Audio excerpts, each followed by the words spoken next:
시편 91편에 있는 말씀이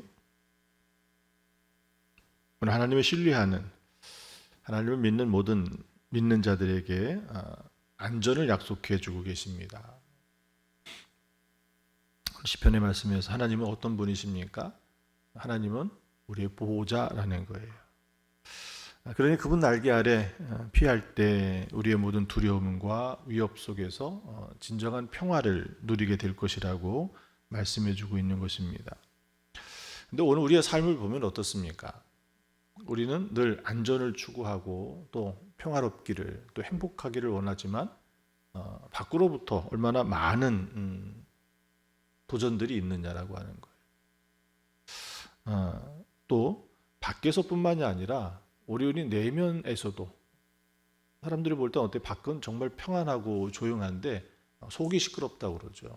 우리 내면에서도 끊임없는 염려, 불안, 죄책감, 또 무력감, 이런 것들이 우리를 지금 어떻게 하고 있느냐라는 거죠. 그럼에도 오늘 우리 어떻습니까? 스스로 이것을 해결할 수 있는 능력이 있느냐라고 한다면 물론 지금은 굉장히 많이 이러한 것들, 밖으로부터든 내면으로부터든 이러한 것들을 많이 해결할 수 있는 여러 가지 장치들, 또 여러 가지 도움받을 수 있는 일들이 늘어난 거는 사실입니다. 부정할 수 없죠.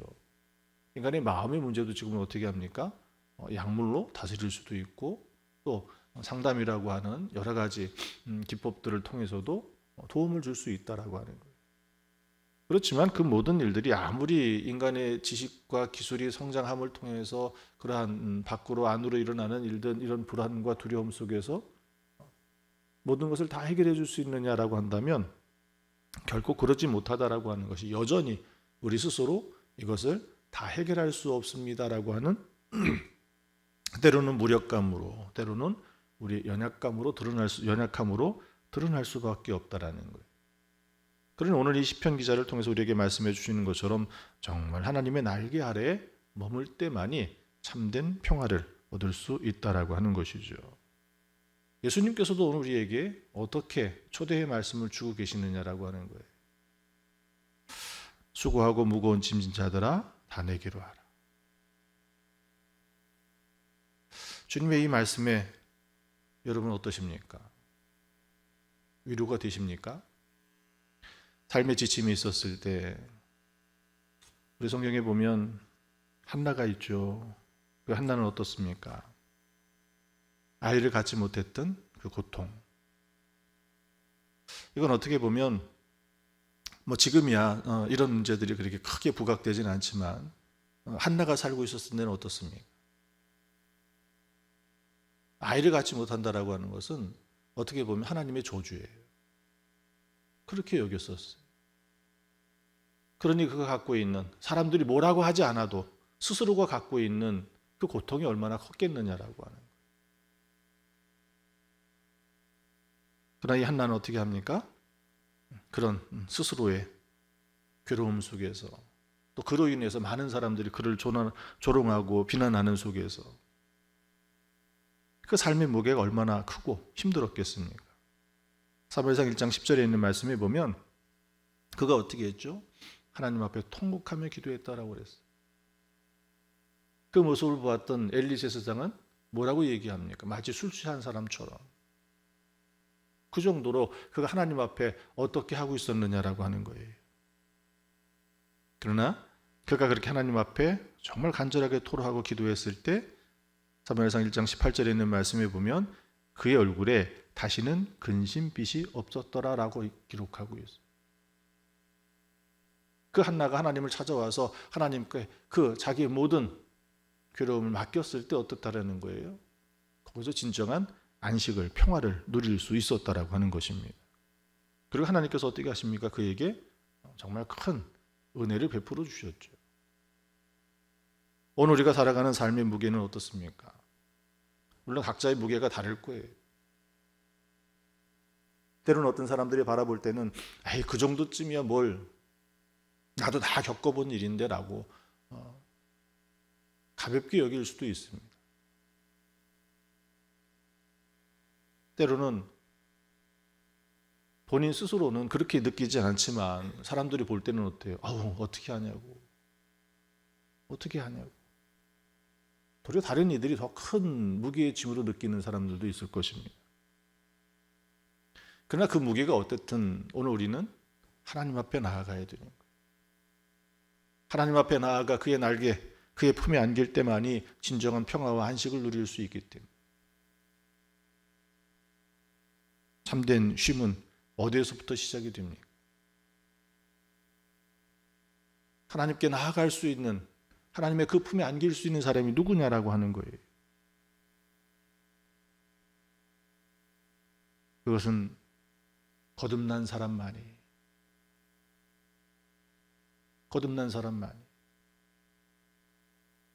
바로 하나님 앞에 나아갈 수 있는 참된 평안을 얻을 수 있는 바로 그 시작점이 바로 그것이라는 거예요. 왜 오늘 우리가 이 땅에서 이런 두려움과 염려와 불안과 근심 속에 살아가게 됐느냐라고 하는 거예요. 그 이유는 하나님과 우리가 끊어졌기 때문에 그래요. 에덴 동산에 하나님과 함께 있었을 때는 무슨 염려와 근심이 있었습니까? 거기에 질병과 또 고통과 죽음이 있었느냐라고 하는 거예요. 그러나 하나님과 끊어지는 순간 어떻게 됐습니까? 사람들은 생각합니다. 에덴 동산에 쫓겨나도 그들이 육신의 생명이 죽지 않았지 않느냐. 그러나 그의 영혼이 죽었기에 그 이후의 삶은 어떤 삶이에요? 불안과 두려움 속에, 근심과 염려 가운데, 질병과 고통 가운데 결국 죽을 수밖에 없는 그 인생의 모습이에요.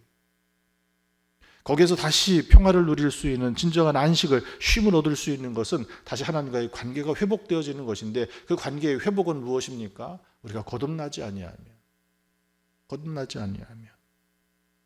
이 거듭남이라고 하는 것은 계속해서 말씀을 드리지만 무엇입니까? 단지 그냥 교회의 교적을 갖고 있다고 되는 일이 아니에요. 주일 예배 한 번 드리고 안 드리는 것이, 그것이 문제가 아니라는 거예요. 거듭남은 어떻습니까? 요한웨슬리 목사님을 통해서도 알 수 있죠. 그가 태어나기를 어디에서 태어났어요? 그의 부모님이 누구였습니까? 그의 부모님이 목사님이셨어요. 믿음 안에서 정말 철저하게 양육 훈련되어서 자랐습니다. 또 그렇게 그도 그런 믿음의 헌신과 열심으로 살아갔습니다. 그럼에도 불구하고 요한웨슬리 목사님이 안식을 누릴 수 있었습니까? 평화를 누릴 수 있었습니까? 아니라는 거예요. 자기 열심과 온 힘을 다했지만 결국 실패할 수밖에 없었고, 그러나 그가 성령을 체험하고 그가 진정으로 내적 변화, 바로 그것을 경험했을 때, 그때 비로소 무엇이 일어나진 거예요? 참된 안식과 평화를 누릴 수 있었던 것이 바로 그런 성령으로 인한 내적 변화의 시작, 그것이 진정한 거듭남입니다.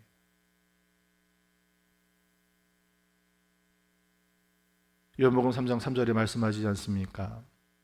사람이 거듭나지 아니하면 하나님 나라를 볼 수 없다라고 말씀하셨다. 그리고 오늘 우리 거듭남이라고 하는 것은 내가 예수 그리스도를 믿는 고백. 그래서 우리가 세례를 행할 때 어떻게 고백합니까? 내가 예수 그리스도를 믿습니다라고 하는 고백 가운데 또 하나 우리가 요청하는 것이 있죠. 물로 세례를 받는 것뿐만이 아니라 성령의 세례를 받게 해달라. 영적 체험이 있게 해달라. 오늘 우리가 그런 영적 체험을 가지고 살아가며 있음에도 불구하고 왜 오늘 여전히 우리는 믿음 안에 있음에도 불구하고 여전히 불안과 염려 속에 살아가느냐라는 거예요. 그것은 매일의 삶이 주 안에서 발견되어져야 됩니다. 주 안에서 발견되어져야 되는 거예요. 거듭남은 이례적인 사건인지 모르겠지만 매일의 삶은 성령 안에서 살아가는 삶이 오늘 우리의 안전과 평화를 보장해 줄 수 있다라고 하는 거예요. 왜 그렇습니까? 그것은 하나님과의 관계 안에 있기 때문에 그래요. 하나님과의 관계가 멀어지면 어떻게 하죠? 우리 그런 얘기 하잖아요. 집 떠나면 고생이라고. 그 품에 있어야 되는데 그 품을 벗어나면 오늘 우리는 매일의 삶이 주 안에 있으시기를 축원합니다. 어떤 선행의 노력과 열심, 종교적인 훈련과 그것이 중요한 것이 아니라 그 속에서 주님을 매일 만나는, 체험하는 그런 믿음의 역사가 우리에게 있어야 될 줄 믿습니다. 오늘 우리의 죄책감으로부터 자유로울 수 있는 것은, 두려움으로부터 자유로울 수 있는 것은 다른 것이 아닙니다. 예수 그리스도. 예수 그리스도. 그 이름 하나밖에 없다라는 거예요. 요한에슬리 목사님도 우리에게 그렇게 말해주고 있습니다.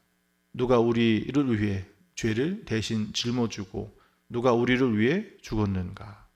오직 예수 그리스도뿐이라는 거예요. 이 믿음이 우리의 믿음이 되어야 될 줄 믿습니다. 새 생명의 길은 오직 예수 그리스도 주님 안에 있기 때문에 그렇습니다. 요한복음 14장 27절에 있는 말씀에 보면 내가 너에게 준 평안을 세상에 주는 것과 같지 않다라고 말씀하셔요. 그러니 오늘 우리는 주님이 주시는 그 평안 가운데 머무는 것은 다른 것이 아니라 바로 그 예수 그리스도 주 안에 있을 때만이, 주 안에 있을 때만이 누릴 수 있는 이 평안인 줄 믿습니다. 우리가 왜 이 사순절을 지키고 있습니까? 십자가의 고난을 묵상하는 절기가 이 사순절의 절기죠. 십자가의 고난을 묵상할 때 오늘 우리는 무엇을 깨닫게 됩니까? 죄와 그 고통의 의미를 깨닫게 되어져요. 우리 연약함을 인정하게 되어지고, 그러니 무엇을 붙들게 됩니까?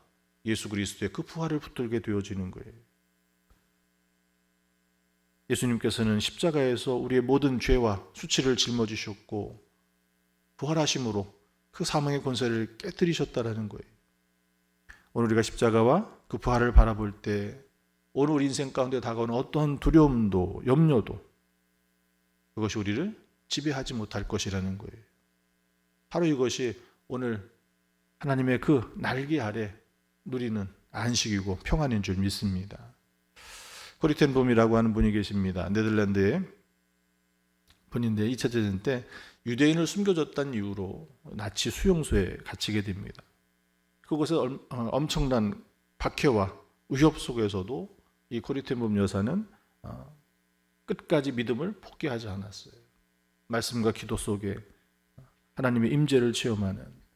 그래서 그가 나중에 이 수용소에서 나와가지고 쓴 책에, 물론 이분이 자기를 그렇게 핍박했던 그 사람들을 용서하는 일화로도 많이 알려졌지만 그 책 속에 이런 규절이 있습니다. 가장 절망적인 장소일수록 예수 그리스도의 임재가 더욱 선명히 드러났다라는 고백이에요.